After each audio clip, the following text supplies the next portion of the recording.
कोई अधिकारी हो, कोई एमपी हो, कोई एमएलए हो, उसके साथ जब आप घूमते हो तो उसका जो प्रोटोकॉल है, मूवी देखने गया तुरंत साहब आए, साहब आए, साहब साहब, पिक्चर हॉल वाला भागा, मैनेजर भागा। महाराज, यूपी के एक बहुत अच्छे नेता है स्वामी प्रसाद मौर्य जी, क्यों समाज में वैमनस्यता फैला रहे हैं? अगर आप अपने मन को समझ गए और आपने अपने मन का शोषण शुरू कर दिया तो आप अंदाजा नहीं लगा पाएंगे कि आप कितनी ऊंचाइयों तक पहुंच जाएंगे।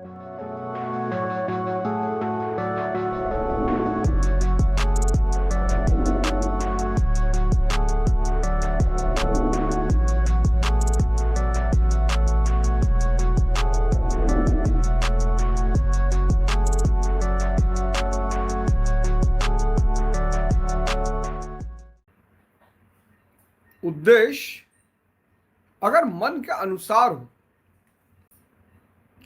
फिर मैं एक बात को रिपीट करूंगा कि मन के विज्ञान को जो समझ गया, बड़ा अच्छा विषय पैदा हुआ आधुनिक युग में, मनोविज्ञान,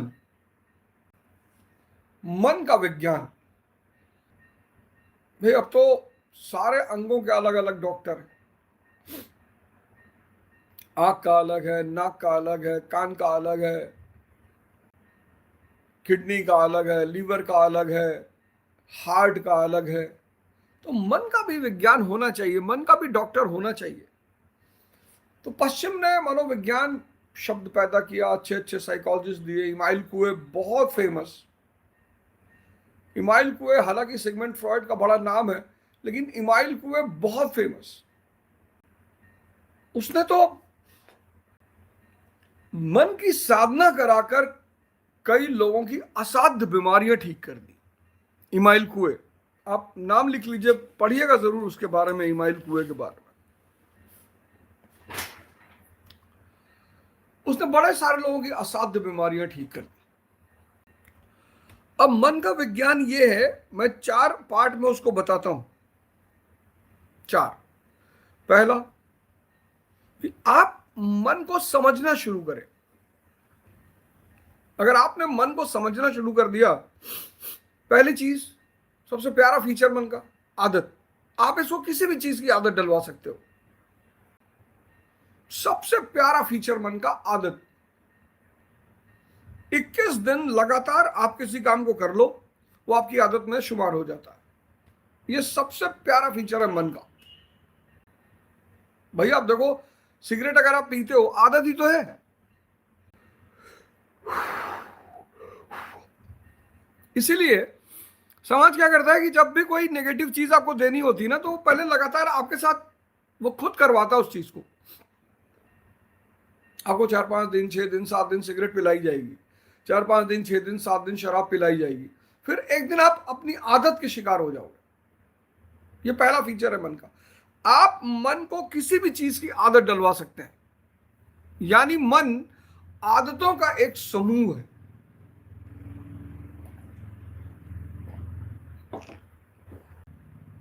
ये बहुत बहुत क्रूशियल फीचर है मन का, आदत। इसको नोट करिए, मन यानी आदत। दूसरा, द्वंद्व।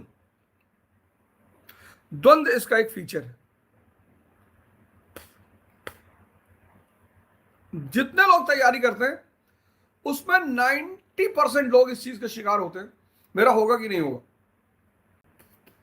और ये द्वंद्व व्यक्ति को बहुत परेशान करता है।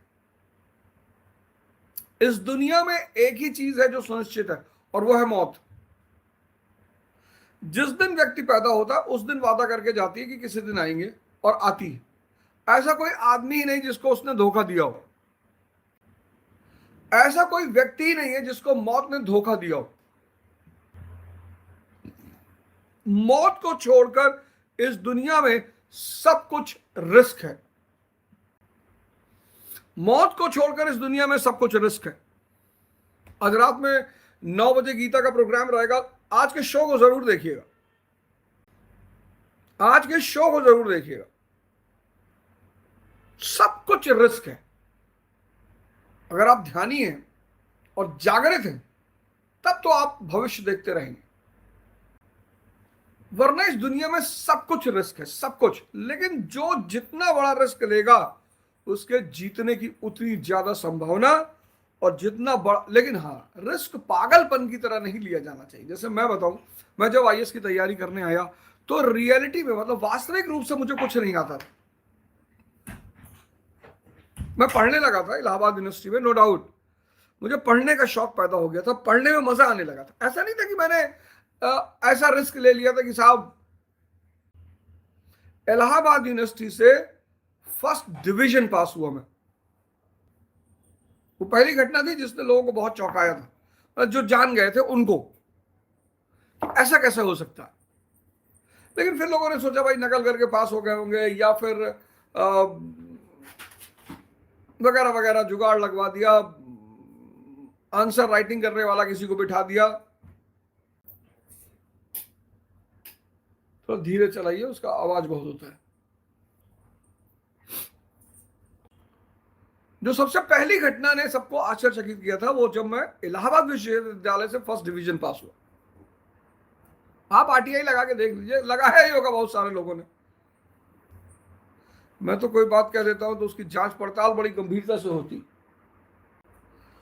खैर, लेकिन तब तक मुझे पढ़ाई का मजा आने लगा था। मुझे समझ में आने लगा था कि भाई पढ़ाई क्या है। कितना लोग टॉर्चर होते बच्चे, पढ़ो पढ़ो, अरे भैया मजा आए तब तो पढ़े। किसको नहीं पता है कि यार नहीं पढ़ेंगे तो बर्बाद हो जाएंगे। तो रिस्क लिया, आईएएस की तैयारी की, और आईएएस की तैयारी ने जीवन के एक बहुत बड़े दृष्टिकोण को स्थापित कर दिया। सोचने के तरीके का बड़ा विकास किया आईएएस की तैयारी ने। अब ये जो नॉवेल आपको मैं पढ़ा रहा हूं, गोदान,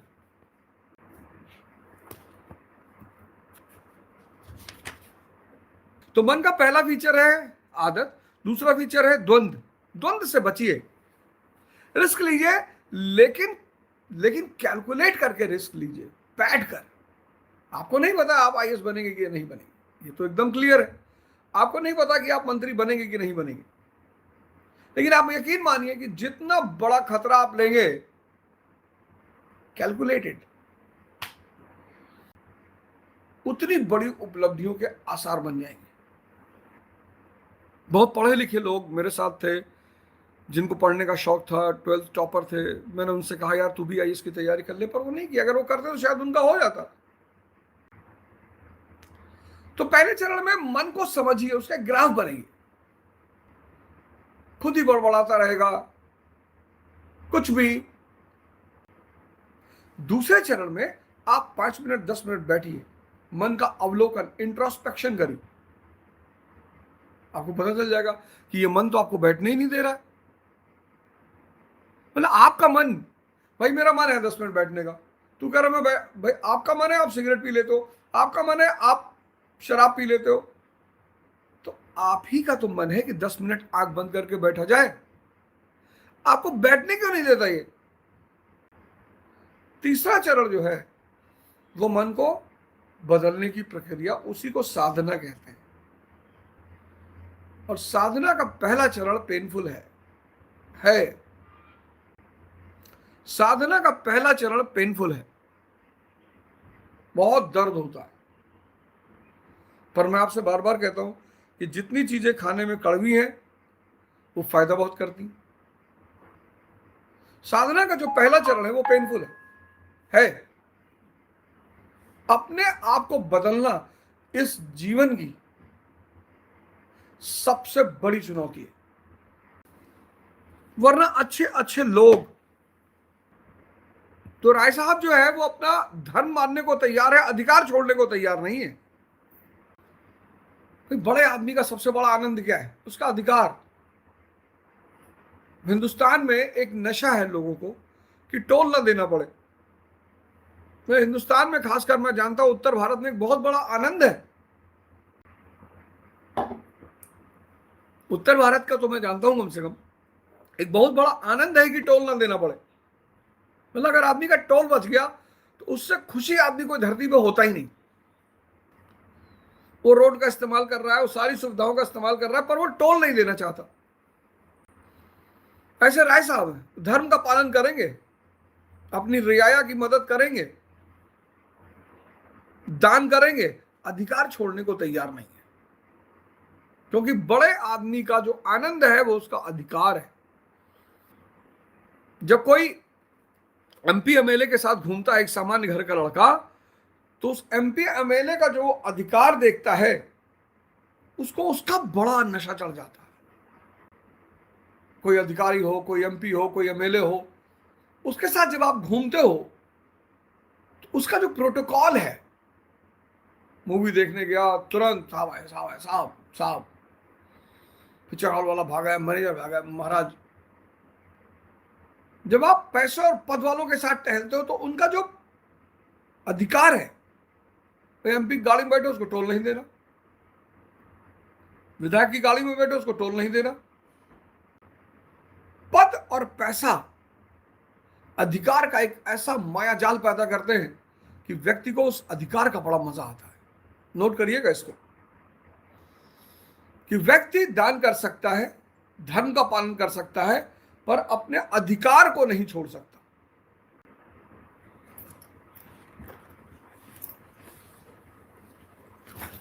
तो राय साहब कह रहे हैं कि साहब हम धर्म का पालन करेंगे पर हम अपने अधिकार का त्याग नहीं करेंगे।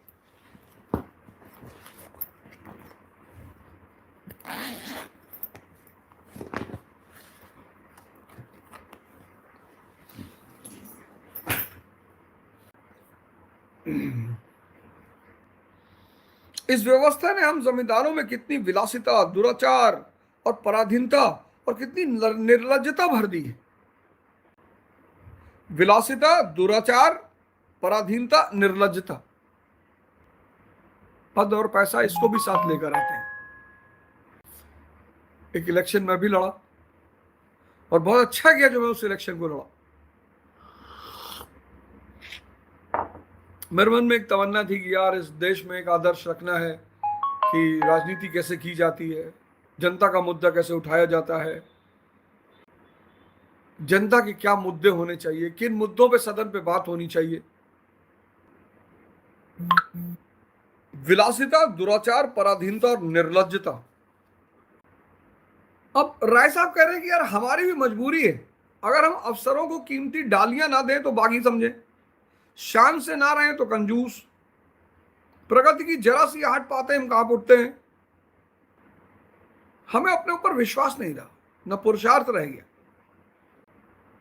बस हमारी दशा उन बच्चों की सी है जिन्हें चम्मच से दूध पिलाकर पाला जाता है, बाहर से मोटे, अंदर से दुर्बल, सत्वहीन और मोहताज। जमींदारी व्यवस्था का कितना कुरूप चित्र पेश किया गया है।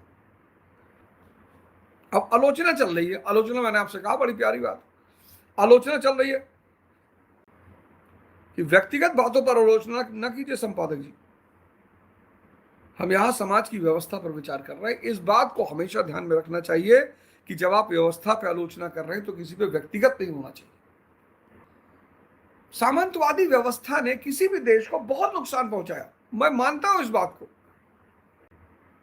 सामंतवादी व्यवस्था ने किसी भी देश को, जहां जहां सामंतवाद था, उसने उस देश को बहुत नुकसान पहुंचाया, और वो व्यवस्था है। अफगानिस्तान को तुम देखो इस वक्त, तुम अफगानिस्तान को देखो।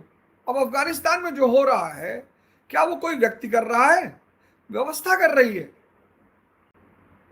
कल अगर वहां विकास हो जाए, इंडस्ट्रियलाइजेशन हो जाए, उसका चारों दरवाजा अफगानिस्तान का खुल जाए, शांति हो जाए, व्यापार वाणिज्य फिर से बढ़ जाए, तो क्या आप किसी व्यक्ति को दोष दोगे? भारत में अंग्रेजों का शासन था, तो क्या हम किसी अंग्रेज को देखकर पीटने लगते हैं? साम्राज्यवादी व्यवस्था, इंपीरियलिज्म। यूपी के एक बहुत अच्छे नेता है, बहुत सामान्य परिवार से उठे, बहुत गरीबी से आगे बढ़े, स्वामी प्रसाद मौर्य जी।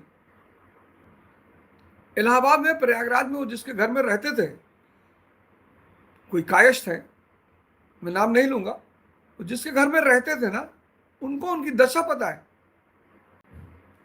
मैं 2 दिन पहले उनका भाषण सुन रहा था, ऐसे ही किसी ने क्लिपिंग भेज दी मुझे।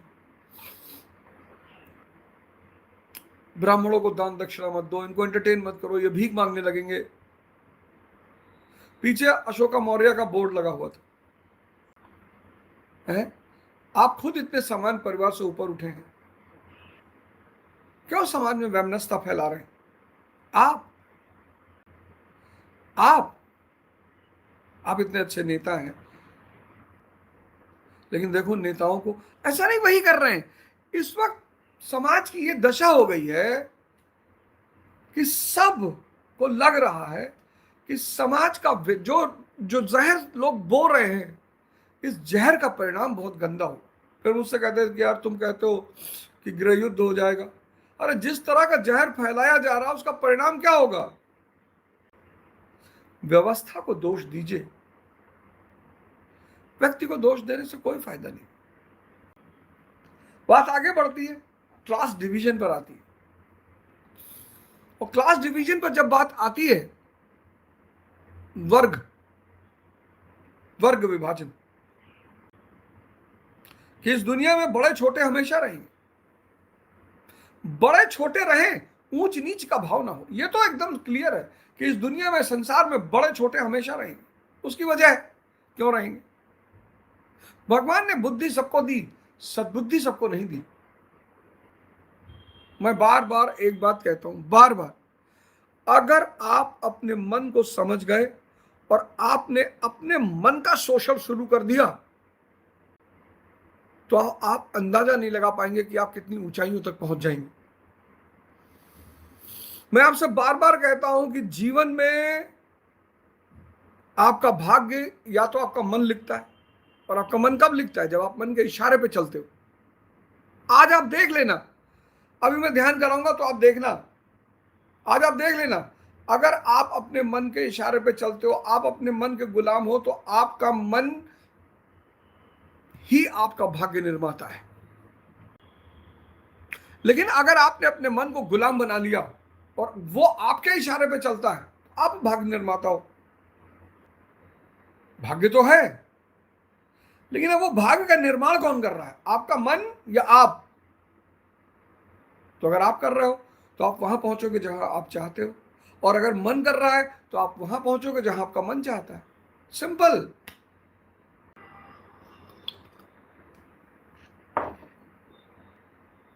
सिंपल, बहुत सिंपल सा सिद्धांत है, बहुत सीधा सा सिद्धांत है। कहते हैं बुद्ध, प्लेटो, ईसा, ये सभी समाज के समता के प्रवर्तक थे। यूनानी, रोमन, सीरियाई सभी सभ्यताओं ने उसकी परीक्षा की, पर अप्राकृतिक होने के कारण ये कभी अस्थायी न बन सकी। आपकी बातें सुनकर मुझे आश्चर्य हो रहा है।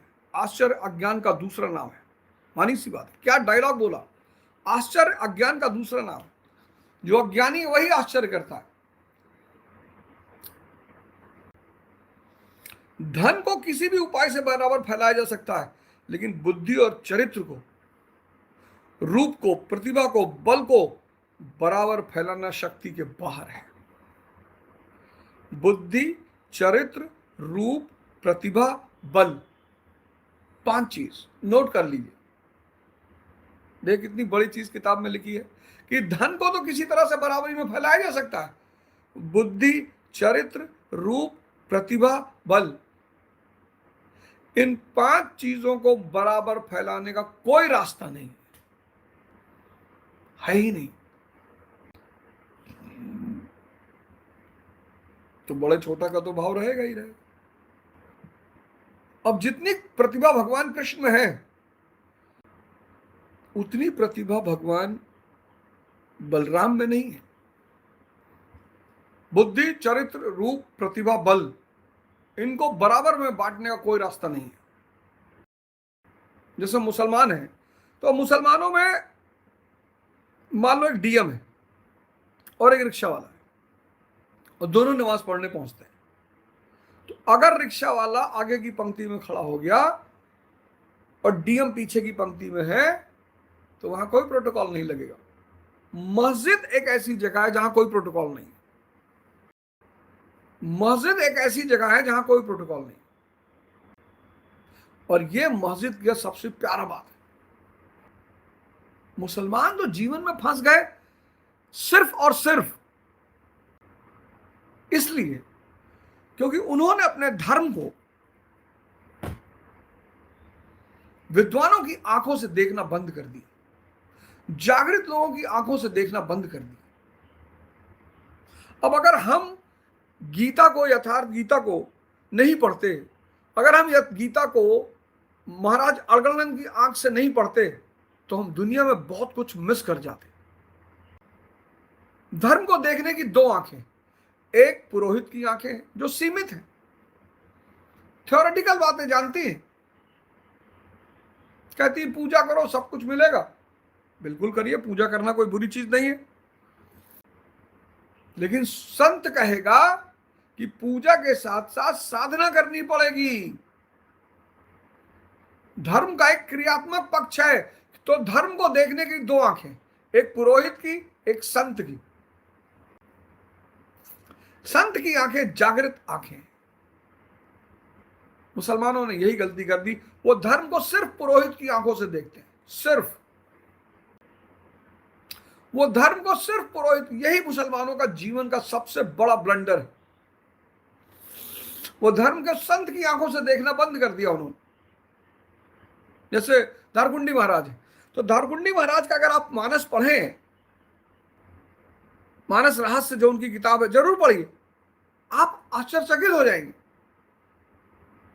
कहते रामचरित मानस इंप्लीमेंट करने की किताब है, सिर्फ पढ़ने की किताब नहीं है। आपको अपने जीवन में रामचरित मानस के सिद्धांतों को आत्मसात करना पड़ेगा। तरीका भी बताया उन्होंने।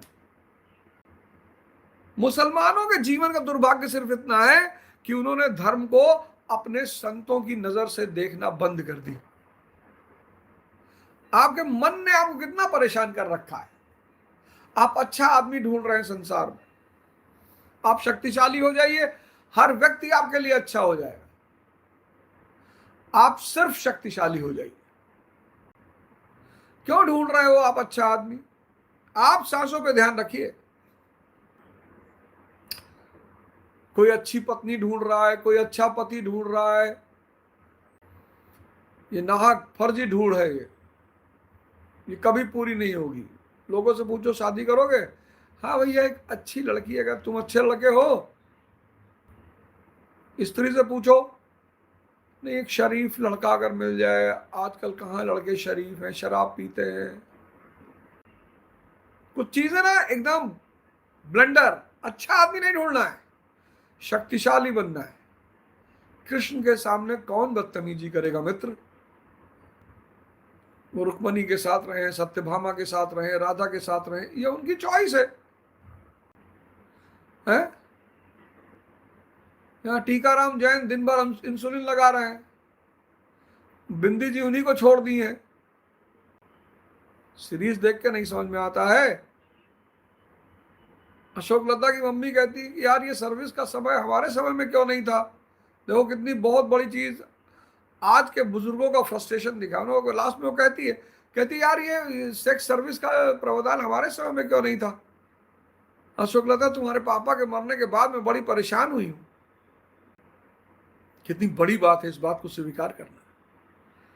किसी अच्छे आदमी को मत ढूंढिए, बस आप शक्तिशाली हो जाइए। कुछ गंदे काम मत करिए। आंख बंद, सांसों पे ध्यान, इष्ट चिंतन। दूसरा क्या है?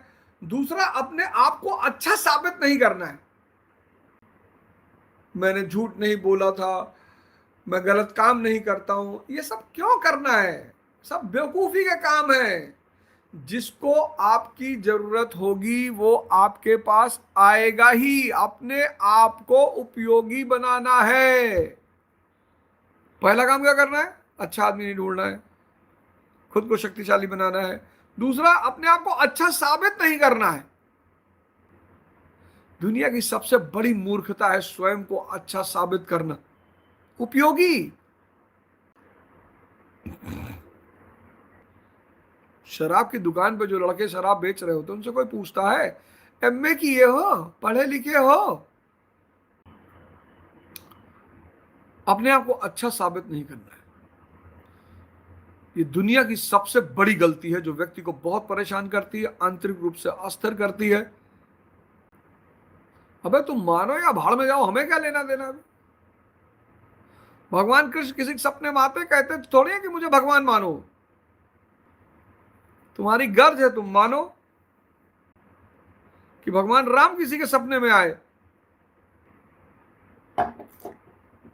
अच्छा आदमी नहीं ढूंढना है, शक्तिशाली बनना है, खुद को अच्छा साबित नहीं करना है, उपयोगी बनना है। तीसरी बात,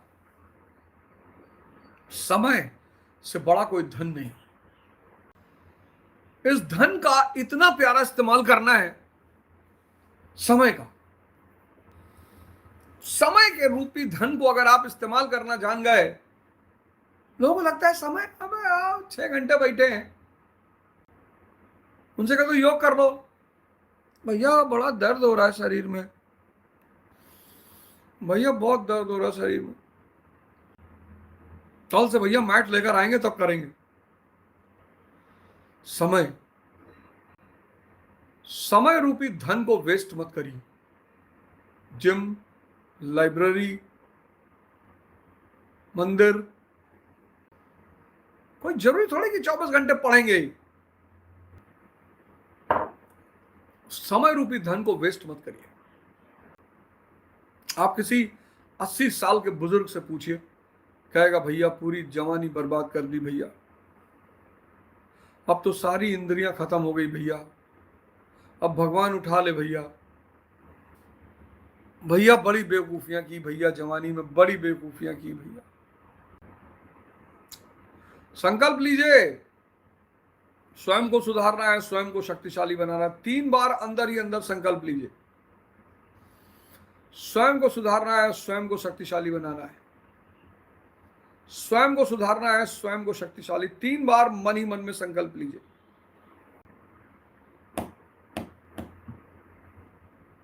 बुद्धि, चरित्र, रूप, प्रतिभा, बल, इनको बराबर से नहीं बांटा जा सकता। सोचो एक नॉवेल पढ़कर इतना फायदा होता है, इतनी सीख मिलती है। अभी 6ठे चैप्टर पे आए, पूरा खत्म भी नहीं हुआ है, अभी सिर्फ 6ठे चैप्टर पे आए।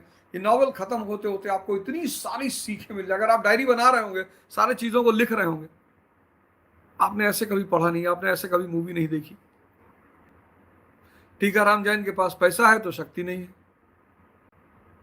त्रिभुवन मिश्रा सीए टॉपर के पास शक्ति है तो पैसा नहीं है, लेकिन आत्मिक शक्ति। आंखें बंद, सांसों पे ध्यान, शरीर ढीला। और किसी को मत बताइए कि आप ध्यान करते हैं। अच्छी चीजें अपने जीवन की किसी को मत बताइए, बहुत बेचैन होते हैं लोग। अपने जीवन की अच्छी चीजें किसी को मत बताइए, लोग बहुत बेचैन होते हैं, बहुत परेशान होते हैं। और किसी को बुरा भला मत कहिए, किसी को सुधारने की कोशिश मत करिए, किसी की तरफ मत देखिए, सिर्फ अपनी तरफ। इस आंख को, ये जो तीसरी आंख है, ये जो बाहर की तरफ भाग रही है, इसको अंदर की तरफ मोड़िए बस। बहुत शानदार, बहुत खूब, बहुत बढ़िया। आंखें बंद, शरीर ढीला, श्वासों पे ध्यान। दिन में जब भी आपको कोई विचार परेशान करे, हनुमान जी को पकड़ लीजिए। अच्छा चलिए, मान लीजिए आप हिंदू नहीं हैं, आप मुसलमान हैं, ईसाई हैं, तो आप क्यों भाई हनुमान जी को पकड़ेंगे? तो नफ्स तो आप भी मानते हैं ना, तो आप सिर्फ अपनी सांसों को पकड़ लीजिए। आपने अपनी सांसों को पकड़ा, आप उस खुदाई शक्ति से जुड़ गए। खुदाई शक्ति से जुड़ गए, इब्लीस भाग जाएगा। जैसे ही आप उस खुदाई शक्ति से जुड़ेंगे, इब्लीस भाग जाएगा। ऐसे ना भगा पाएंगे इब्लीस को, बहुत ताकतवर है। खुदा के बिना इब्लीस बहुत ताकतवर है। इब्लीस अगर किसी को सर झुकाएगा तो खुदा को झुकाएगा, आपको तो पटक के मार डालेगा। आंखें बंद, शरीर ढीला, सांसों पे ध्यान। बुद्ध ने एक बड़ा फेमस स्टेटमेंट दिया, आत्मदीपो भव। अपने दीपक, अपने आत्मा का दीपक स्वयं जलाओ। अपनी आत्मा का दीपक स्वयं जलाओ। आंखें बंद, शरीर ढीला, सांसों पे ध्यान, इष्ट चिंतन। जीवन का परम उद्देश्य है अपने स्वरूप को, वास्तविक स्वरूप को प्राप्त करना, मन से ऊपर उठना।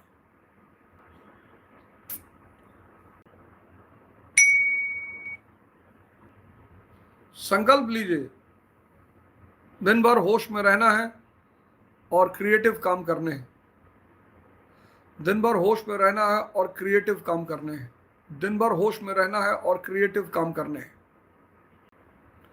दिन भर होश में रहना और क्रिएटिव, 3 बार अंदर ही अंदर संकल्प लीजिए। ये जो आप संकल्प ले रहे हैं ना, किसी ना किसी दिन आपके सबकॉन्शियस मन में जाके बैठ जाएगा, और जिस दिन बैठ गया आपको बदल कर ही मानेगा। धीरे धीरे अपनी आंखों को खोलिए, एक नंबर नोट डाउन करिए, 9217046989, 9217046989। जितने लोग 11th-12th में ह्यूमैनिटीज से हैं सब अलाइव माइंड का कोर्स एक बार जरूर देखें। आप ही की किताब पढ़ा रहा हूं, bricks beads and bones. Bricks beads and bones. आप टॉप करना चाहते हैं ना क्लास 12th, टॉप कराएंगे आपको क्लास 12th टॉप कराएंगे। आपके माँ बाप भी डिस्टर्ब हो जाएंगे, यार ये क्या पढ़ा दिए यार। पढ़ने से आपको मोहब्बत हो जाएगी। और जो लोग का ह्यूमैनिटीज नहीं है लेकिन उनकी तमन्ना है कि आईएएस बनना है, जीवन में कुछ करना है, अच्छा जर्नलिस्ट बनना है, अच्छा लॉयर बनना है, अलाइव माइंड उनके लिए भी है। अवधोजा ऐप पर आइए और उस 1 साल का कोर्स है, पूरे 1 साल का कोर्स है। अलाइव माइंड पूरे ओके तो रिकॉर्डेड है, अलाइव माइंड पूरे 1 साल का कोर्स है। सबको नहीं बेचना है, जिसको जरूरत है बस उसी के लिए।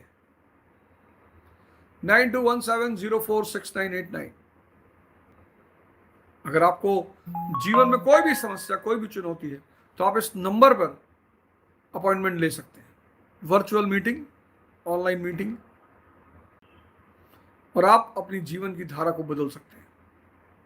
कल सुबह, आज यार फोन रात में चार्ज करना भूल गए, सुबह उठे देखे 5 बजे, अच्छा 5 बजे देखे ही नहीं कि फोन चार्ज है कि नहीं। जब 5:30, 5:50 पे फोन उठाया तो देखा अरे फोन ही नहीं चार्ज। आपका दिन शुभ हो, मंगलमय हो, आप मस्त रहें, उन्नति करें, खुश रहें, और आप भी सबको अच्छा रास्ता दिखाएं। जय हिंद, जय भारत।